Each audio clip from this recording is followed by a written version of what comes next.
नमस्कार साथियों, हमारा ये प्राचीन भारत का वैभवपूर्ण इतिहास जो पढ़ रहे हैं उसका तीसरा वीडियो है। पहले वाले लेसन के अंदर हमने जो पढ़ा था वो इतिहास के स्रोत के रूप में धार्मिक साहित्य पढ़ा था, फिर धर्मेतर साहित्य पढ़ा था, और आज हमारा ये तीसरा है, उसके अंदर हम इतिहास के स्रोत के रूप में वंशावलियों का अध्ययन कर रहे हैं। किसका अध्ययन कर रहे हैं? वंशावलियाँ। देखिए, इतिहास लेखन में वंश लेखन परंपरा का स्थान अपना अलग ही रहा है, क्योंकि वंशावली लेखन वाले व्यक्ति है वो इतिहास को शुद्ध रूप से सहेज कर रखते हैं। तो वंशावली लेखन क्या है कि इतिहास को शुद्ध रूप से सहेज कर रखने की प्रणाली है जो हर व्यक्ति की मिल सकती है। ये एक ऐसी परंपरा जिसमें वंशावली लेखक है वो हर जाति वर्ग के घर घर जाते हैं और उन घर परिवार के लोगों की मौजूदगी के अंदर वो संक्षेप में सृष्टि रचना से लेकर उनके पूर्वजों के ऐतिहासिक, सामाजिक, आर्थिक और धार्मिक घटनाओं का वो वर्णन करते हैं। और इस व्यक्ति का वंश क्रम है वो हस्तलिखित ग्रंथियों में या पोथियों में करते हैं। तो इस प्रकार आज भी हम देखते हैं हमारे घरों के अंदर आज भी लगभग कई बातों का आना जाना है जो मतलब हमारे पास बैठते हैं, रुकते हैं और हमारी वंशजों के बारे में बताते हैं और हमारे नई बातों के बारे में लिखकर वो ले जाते हैं। तो ये चली आ रही परंपरा है। वंशावलियों के अध्ययन से हमें जानकारी मिलती है कि हमारे पूर्वज कौन थे। और ये वंशावली लेखक हैं, ये इस दृष्टि से महत्वपूर्ण है कि ये हमारे पास बैठकर लिखे गए। इसके अलावा ये वंशावली लेखक हैं कौन कौन, इसमें आप ध्यान रखें। ठीक है, वंशावली लेखकों के अंदर हम बात करें तो मुख्य रूप से देखिए, नीचे अपने को नाम दे रखे हैं बड़वा, जागा, रावजी, भाट। ठीक है, वंशावली लेखक कहेंगे बड़वा, जागा, रावजी, भाट।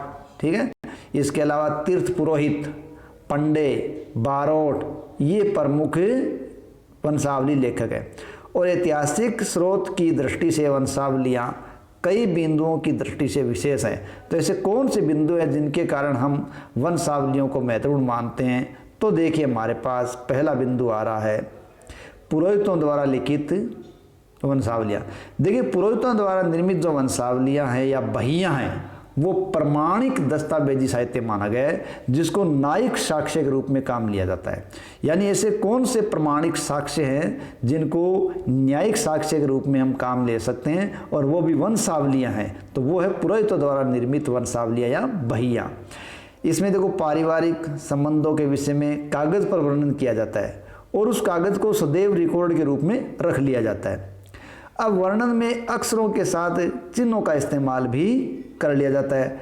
और मौखिक रूप से जो साक्ष्य होता है ना, वो देखिए बदलता रहता है, क्योंकि आज मैं आपको कोई बात बताऊंगा, आप दूसरे को बताओगे, उसमें कुछ न कुछ परिवर्तन आ जाएगा।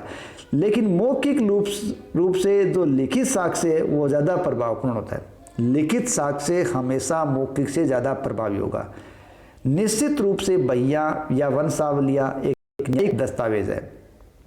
भारतीय साक्ष्य अधिनियम है 1872। इस अधिनियम के द्वारा किस अधिनियम के द्वारा? भारतीय साक्ष्य अधिनियम 1872 के द्वारा वंशावलियों, बहियों इत्यादि को सुसंगत न्यायिक साक्ष्य के रूप में स्वीकार कर लिया गया है। तो ऐसा ही देखिए मामला क्या हुआ है, जगदीश प्रसाद बनाम श्रवण कुमार, ये कोई मामला हुआ है। जगदीश प्रसाद बनाम श्रवण कुमार, जिसमें क्रमांक AIR 2003 P&H। इस मामले में न्यायालय ने पंडों की बहियों में की गई प्रविष्टियों को, यानी पंडों की बहियों में जो प्रविष्टियाँ थी उन प्रविष्टियों को साक्ष्य के रूप में ग्राह्य माना। और ऐसे कई मामले जिनमें वंशावलियों व बहियों को साक्ष्य रूप में स्वीकार किया गया है। ठीक है, तो ये पहला बिंदु हो गया हमारा पुरोहितों द्वारा निर्मित वंशावलियाँ। दूसरा हम देखते हैं, वंशावली लेखकों को लोक इतिहासकार भी कह सकते हैं। क्या कह सकते हैं? लोक इतिहासकार। ठीक है, पुरातन और मध्यकालीन भारतीय इतिहास है उसके लेखन में वंशावलियाँ सर्वाधिक महत्वपूर्ण स्रोत के रूप में रही हैं। और हमारे पुरातन पुराणों में जो इतिहास उपलब्ध है, ठीक है, और उन पुराणों के अंदर भी वंशावलियाँ महत्वपूर्ण आधार रहा है। ठीक है, यानी पुराण है उनकी मुख्य विषय वस्तु है वंशावलियाँ, जो अलग अलग वंशों से संबंधित पुराण है। कई ऐतिहासिक घटनाओं के प्रमाण से मिलते हैं। तो ये हमें लोक इतिहासकार के रूप में नजर आती हैं। तीसरा है वंशावलियों में प्रत्येक जाति प्रत्येक व्यक्ति के इतिहास का लेखन हुआ है। प्रत्येक जाति प्रत्येक व्यक्ति के इतिहास का उल्लेख कहाँ है? वंशावलियों के। उनके वंश क्रम की जानकारी में वंशावलियों से मिलती है। वंश लेखकों ने जातीय सामाजिक इतिहास की जानकारी दी है। समाज जिन महापुरुषों को अपना आदर्श मानता है, ठीक है, यानी हमारे जो आदर्श हुए उन महापुरुषों की जानकारी भी हमें वंशावलियों से मिल जाती है। देखिए वंशावली लेखन की परंपरा की शुरुआत क्यों और कैसे हुई? देखिए वंशावली लेखन परंपरा की शुरुआत है वो हमारे वैदिक ऋषियों द्वारा की गई थी और उन्होंने इसे समाज को सुसंगठित और सुव्यवस्थित रखने की दृष्टि से शुरू किया था और यही परंपरा आज हजारों साल बाद चली आ रही है। वंशावली परंपरा के हस्तलिखित ग्रंथों से अनेक ऐतिहासिक पुरुषों का भी परिचय हमें मिलता है। ऐसे ऐतिहासिक पुरुष जो अलग अलग समाज में है उनकी जानकारी भी हमें इनसे मिलती है। इसके अलावा समाज के आर्थिक जीवन के विकास, आर्थिक जीवन का विकास, लोगों के व्यवसाय आदि का उल्लेख भी, यानी उनके आर्थिक जीवन और व्यवसाय का उल्लेख भी वंशावली लेखकों ने किया है। और वंशावली लेखक के निश्चित समय तक उस व्यक्ति के घर के में ही रहता है, वहीं आवास करता है, उनके साथ मौजूद रहकर लेखन करता है, इसलिए वो ज़्यादा वास्तविकता या यथार्थता के निकट दिखाई पड़ता है। नेक्स्ट, प्रत्येक व्यक्ति को अपनी परंपरा, संस्कृति, मूल निवास, विस्तार, वंश, कुल धर्म, कुलाचार, गोत्र, पूर्वजों के नाम प्राप्त करने का जो सर्वाधिक विश्वसनीय स्रोत है तो वो वंशावलियां ही है। अगला है, वंशावलियों द्वारा धर्मांतरित हिंदुओं को अपनी जड़ों का परिचय देकर आपसी विद्वेष को कम किया जा सकता है। इससे हमारा जो धार्मिक उन्माद और अलगाववाद है वो कम हो सकता है। देश में सांप्रदायिक सहयोग और सद्भाव की भावना बढ़ सकती है। पुराणों में भी देखो 5 लक्षण दिखाए गए या 5 विषय बताए गए हैं, उनमें वंश रचना और वंशानुचरित प्रमुख लक्षण के रूप में अंकित किया गया है। जैसे देखिए यहाँ लिखा गया है, सर्गश्च प्रतिसर्गश्च वंशो मनवंत्राणी च वंशानुचरित्रम च पुराणम पंचलक्षणाम। ठीक है, इस प्रकार ये जो 5 लक्षण बताए गए पुराणों में, ये 5 लक्षण क्या बताए गए? ठीक है, देखिए सृष्टि का सृजन, ठीक है, सृष्टि का सृजन, प्रलय का आगमन, वंश रचना, काल अवधि गणना और वंशाचरित की चर्चा करना। इस प्रकार हम कह सकते हैं कि वंशावलियों के माध्यम से हमें इतिहास के महत्वपूर्ण तथ्यों की जानकारी मिलती है और आज भी वंशावली लेख घर घर जाकर इसका वाचन करते हैं, नए स्रोतों को लिखते हैं। अब हमारे पास अगला बिंदु है पुरातात्विक स्रोत। हमने अभी तक साहित्यिक स्रोतों के बारे में अध्ययन किया था, अब है हमारा पुरातात्विक स्रोत। देखो भारतीय इतिहास जो प्राचीन है, उस प्राचीन भारतीय इतिहास की जानकारी का यदि सर्वाधिक विश्वसनीय स्रोत है तो हमारे पास पुरातात्विक स्रोत है। पुरातात्विक स्रोत क्या है? देखो पुरातात्विक का तात्पर्य अतीत के अवशेष, ठीक है, या पुरातन का मतलब क्या हुआ? अतीत के अवशेष के माध्यम से जो हमने मानव क्रियाकलाप का अध्ययन किया है वो पुरातत्व है। हड़प्पा और मोहनजोदड़ो से भारतीय सभ्यता और संस्कृति का हमने पता लगाया और हड़प्पा मोहनजोदड़ो के उस अवशेषों से ये 6000 से 5000 ईसा पूर्व तक पीछे चली गई। ठीक है, यानी हड़प्पा और मोहनजोदड़ो के अवशेषों ने भारतीय सभ्यता संस्कृति को 5 से 6000 पीछे तक ले गए। कलिंग नरेश खारवेल की जानकारी हमें हाथी गुम्फा अभिलेख से मिलती है। इतिहास के भौतिक साक्ष्य इन्हीं स्रोतों में है। ठीक है, पुरातात्विक स्रोतों का विभाजन हम कई तरीके से कर सकते हैं और हमने इस पुरातात्विक स्रोतों को विभाजित किया है वो 5 भागों में किया है, जिसमें सबसे पहला हमारा है उत्खनन से प्राप्त पुरावशेष जो हमने खोद कर निकाले हैं, अभिलेख, सिक्के, स्मारक व भवन, मूर्तियाँ और कलाकृतियाँ। ठीक है, तो इस श्रेणी के अंदर हमारा पहला बिंदु है उत्खनन से प्राप्त अवशेष जो मृदभांड, औजार और उपकरण आदि के रूप में हमारे सामने हैं। ठीक है, देखिए पाषाणकालीन मानवीय संस्कृति और सभ्यता के बारे में जानकारी करने के लिए हमें उत्खनन से प्राप्त पुरावशेष ही काम आते हैं। क्यों? कि उस समय मानव पाषाण काल था और उसके पास लेखन कला नहीं थी, तो हमें वो जानकारी पुरावशेषों से ही मिलती है। उस समय के प्राप्त औजारों और मृद भांडों यानी मिट्टी के बर्तनों से हम भारत के मानव की विकास यात्रा को समझ सकते हैं। तो हमारे तात्कालिक इतिहास औजारों मृद भांडों से समझा जा सकता है। सिंधु सरस्वती सभ्यता की जानकारी उत्खनन से प्राप्त सामग्री पर ही आधारित है। प्रारंभ में तो पाषाण उपकरण हमें अधिक मात्रा में मिले, लेकिन जब, क्योंकि प्रारंभिक मानव पाषाण मानव था, पाषाण से उसका इस्तेमाल हुआ था, लेकिन जब मृदभांड का मानव उपयोग करने लगा यानी मिट्टी के पात्रों का, तो फिर सर्वाधिक मात्रा में अवशेष मिट्टी के पात्रों के मिले।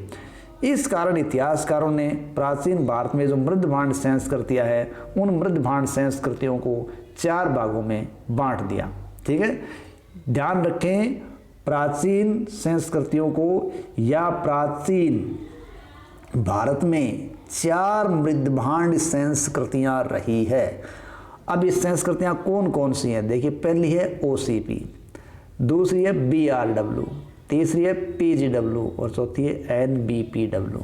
ठीक है, ये कई बार एग्जाम के अंदर इसके शॉर्ट फॉर्म फुल फॉर्म पूछे जाते हैं, तो देख लेते हैं। सबसे पहली जो गेरवे रंगयुक्त मृदभांड संस्कृति है उसको OCP कहा गया है। गेरवे रंगयुक्त मृदभांड संस्कृति OCP, ऑस्ट्रेक्लर्ड पोट्री। ठीक है, दूसरी है BRW यानी black and red ware, black and red ware, काले व लाल मृदभांड।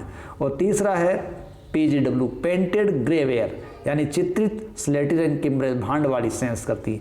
और चौथी संस्कृति है NBPW north black painted ware यानी उत्तरी काली चमकीली परंपरा वाले मृदभांड। तो इन मृदभांडों के अलावा उत्खनन में सड़कें, नालियां, भवन, तांबे व कांस्य सामग्री, औजार, बर्तन, आभूषण आदि पुरावशेष भी हमें मिले, जिससे तात्कालिक मानव समाज और संस्कृति के बारे में हम जानकारी प्राप्त कर सकते हैं। तो ये था हमारे उत्खनन से प्राप्त अवशेष। अगला हमारा है अभिलेख। देखिए, अभिलेख की खास बात यह है कि ये सर्वाधिक महत्वपूर्ण पुरा स्रोत माने जाते हैं। यदि हमें पूछा जाए कि स्रोतों के अंदर सबसे महत्वपूर्ण पुरा स्रोत क्या है, तो वो अभिलेख ही है, क्योंकि एक तो तिथियुक्त होते हैं और समसामयिक होते हैं। तिथियुक्त और समसामयिक होने के कारण ऐतिहासिक दृष्टि से ज़्यादा महत्व वाले होते हैं और किसी शासन विशेष के तिथि, क्रम और उपलब्धियों की जानकारी ही इन अभिलेखों में मिलती है। क्योंकि ये स्थान भावतः छोटे होते हैं, इस कारण इसमें अनावश्यक सामग्री नहीं लिखी जाती। ठीक है, और इसमें संबंधित शासक, व्यक्तियों के नाम, वंश, तिथि, कार्य, समसामयिक घटनाओं आदि का उल्लेख किया जाता है। ठीक है, तो इस प्रकार में समसामयिक घटनाओं की जानकारी है वो अभिलेखों से मिलती है। और अभिलेखों की अगर हम एक बहुत ही खास बात देखें तो ये है कि अभिलेखों के अंदर बाद में कोई परिवर्तन भी नहीं किए जाते। अब देखिए कुछ अभिलेखों के बारे में, जैसे अशोक के अभिलेख है, खारवेल का हाथीगुम्फा अभिलेख है, गौतमीपुत्र सातकर्णी का नासिक अभिलेख है और समुद्रगुप्त की प्रयाग प्रशस्ति है। यदि इनके बिना हम प्राचीन भारतीय इतिहास की बात करें तो वो अधूरी सी रहेगी। तो प्राचीन भारतीय इतिहासकारी की जानकारी के लिए मैं अभिलेखों के रूप में महत्वपूर्ण सामग्री क्या है, अशोक के अभिलेख, खारवेल का हाथीगुम्फा अभिलेख, गौतमीपुत्र सातकर्णी का नासिक अभिलेख और समुद्रगुप्त की प्रयाग प्रशस्ति प्राचीन भारतीय इतिहास जानकारी का मूल स्रोत। अशोक के अभिलेख देखिए ख्रोष्टी और ब्राह्मी लिपि में, ध्यान रखें किस लिपि में, ख्रोष्टी और ब्राह्मी लिपि में। अशोक के अभिलेख, स्तंभलेख, गुहालेख तीनों प्रकार के अभिलेख मिले, शिलालेखों पर भी मिले, स्तंभों पर मिले और गुहालेखों में मिले। अशोक के अभिलेख कला के उत्कृष्ट उदाहरण है क्योंकि वो कलाकारी में किए हुए हैं। ये अभिलेख लंबे और कलात्मक स्तंभ युक्त है, शिलाओं पर है, इन पर कई देखिए पशुओं का अंकन भी जगह जगह हुआ है। जूनागढ़ का रुद्रदामन का शिलालेख भी काफ़ी महत्वपूर्ण है, इतिहास प्रसिद्ध है। स्तंभ लेखों में अशोक के अलावा चंद्र का मेहरौली स्तंभ भी है जो आज तक जंग नहीं लगने के कारण चर्चित है। स्कंदगुप्त का भीतरी स्तंभ लेख भी काफ़ी विख्यात है और समुद्रगुप्त के प्रयाग प्रशस्ति उसकी उपलब्धियों का एक वर्णन है। ताम्र लेखों में गुप्तों के इतिहास की जानकारी मिलती है, यानी जो ताम्रपत्र पर लिखे गए हैं उसमें गुप्तों की जानकारी मिलती है। और प्रभावती गुप्त जो चंद्रगुप्त द्वितीय की पुत्री थी, उस की पुत्री प्रभावती गुप्ता का ताम्रलेख विशेष उल्लेखनीय ताम्रलेख है। और गुहालेख यानी गुफाओं में जो लेख लिखे गए, देखिए अशोक के बराबर गुहालेख, बराबर की पहाड़ियों में अशोक ने जो गुहालेख बनाए थे वो, और दशरथ के नागार्जुनी गुहा लेख, सातवाहनों के नासिक लेख और नाना घाट के गुहा लेख आदि विशेष है। यानी नासिक और नाना घाट के गुहा लेख सातवाहनों के हैं और दशरथ के नागार्जुनी गुहा लेख है और बाराबर के गुहा लेख अशोक के अभिलेख हैं। ठीक है, इनमें कई जानकारी हमें उपलब्ध करवाई गई है। अब देखिए कुछ शासकों ने क्या किया है, कुछ शासकों ने मूर्तियों के शीर्ष या अधोभाग में भी कुछ लेख लिखवाए हैं। क्योंकि ये मूर्तियों पर लिखाया गया इसलिए मूर्ति लेख के रूप में इनको जाना जाता है। इन अभिलेखों के द्वारा उस शासकों की समय की महत्वपूर्ण घटनाओं तथा तथ्यों की जानकारी मिलती है। साथ ही साथ वहाँ की आर्थिक, सामाजिक और धार्मिक, राजनीतिक जानकारी अभी मूर्ति लेखों से मिलती है। अब प्राचीन सिक्के, मुद्राएं आदि, तीसरा टॉपिक हमारा आ गया सिक्के व मुद्राएं। देखिए प्राचीन भारतीय इतिहास की जानकारी सिक्कों, मुद्राओं और मोहरों से पर्याप्त रूप से मिलती है। ठीक है, इनमें शासकों के नाम, तिथि, चित्र, वंश परंपरा, धर्म, गौरवपूर्ण कार्य, कला, शासक की रुचि आदि की जानकारी हमें सिक्कों से मिलती है। और गुप्तकालीन जो सिक्के हैं वो हमें बहुत सी महत्वपूर्ण जानकारी उपलब्ध करवाते हैं। जैसे हम बात करें समुद्रगुप्त की, तो उसके सिक्कों पर से वीणा बजाते हुए दिखाया गया है, जिससे हमें उसके संगीत प्रिय होने का पता चलता है। इसी प्रकार समुद्रगुप्त के व्याघ्र निहंता प्रकार के सिक्के उसके शौर्य प्रदर्शन की जानकारी में उपलब्ध करवाते हैं। और वहीं कुमारगुप्त है, उसके कार्तिकेयन प्रकार के सिक्के हमें बताते हैं कि कुमारगुप्त है वो शैव धर्म का अनुयायी था। ठीक है, तो सिक्कों से शासकों के बारे में हमें उस समय के राज्य के विस्तार, आर्थिक स्तर, धार्मिक विश्वास, कला, विदेशी व्यापार आदि की जानकारी मिलती है। ठीक है, देखिए सिक्के हमें अच्छी धातु के बने, इसका मतलब वो आर्थिक दृढ़ संपन्न क्षेत्र था, और वो खराब धातु से बने, इसका मतलब उनका आर्थिक स्थिति खराब होगी, तो वो भी हमें संकेत मिलता है। सबसे पहले प्राप्त होने वाले चांदी के सिक्के, तांबे के सिक्के, यानी शुरुआत में जो सिक्के मिले थे वो चांदी और तांबे के थे, और इन पर केवल चित्र हैं और इन्हें पंचमार्क या आहत सिक्के कहा गया। ये प्रारंभिक में जो सिक्के मिले उनको भारतीय प्राचीनतम मुद्रा के रूप में आहत मुद्रा या पंचमार्क मुद्रा कहा गया है, क्योंकि इनको ठप्पा या पंच करके बनाया जाता था। इसका आकार कोई निश्चित नहीं होता था। उन पे सूर्य, चंद्र, मछली, पेड़ आदि जैसे चिन्हों का अंकन किया जाता, इसलिए पंचमार्क या आहत मुद्राएं कहलाई है। उनके बाद देखो मौर्यों के बाद हिंद यूनानी शासकों ने लेखयुक्त मुद्रा प्रारंभ की। यानी लेखयुक्त मुद्रा किनकी देन है? हिंद यूनानी शासकों की। कुषाणों के समय स्वर्ण और ताम्र सिक्के ज़्यादा प्रचलन में आ गए थे। गुप्त काल में स्वर्ण और रजत मुद्रा चलन में थी। इसका मतलब गुप्त काल है वो आर्थिक संपन्न क्षेत्र था, इसमें स्वर्ण मुद्राएं चल रही थी। सिक्कों पर राजा का नाम, राज चिन्ह, धर्म चिन्ह आदि का अंकन हो रहा है, साथ ही साथ उन पे तिथियों का अंकन हो रहा है, तो हमें काफ़ी जानकारी मिलती है।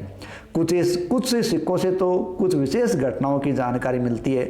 जैसे समुद्रगुप्त के सिक्के हैं, उन पर अश्व और यूप के चिन्ह दर्शाते हैं कि समुद्रगुप्त ने अश्वमेघ यज्ञ करवाया था, और उसने अपने सिक्कों पर अश्वमेघ पराक्रम भी लिखा रखा है। सिक्का जो वीणा बजाते हुए वो संगीत प्रिय दिखाता है। बयाना राजस्थान, देखिए बयाना राजस्थान से हमें गुप्तकालीन सिक्कों का ढेर मिला है। उसी प्रकार जोगलथम्बी नासिक से भी हमें सिक्कों का ढेर मिला है। अब जो जोगलथम्बी के सिक्के हैं वो हमें बताते हैं कि शक और सातवाहनों का संघर्ष हुआ था।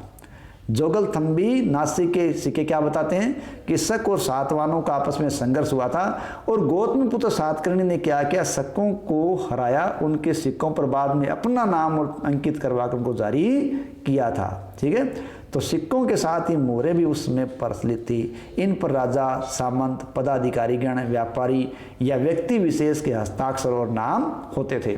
बसाड़ जो कि प्राचीन वैशाली है, उससे हमें 274 मिट्टी की मुद्राएं मिली है, 274। तो सिक्कों से हमें क्या क्या जानकारी मिल रही है?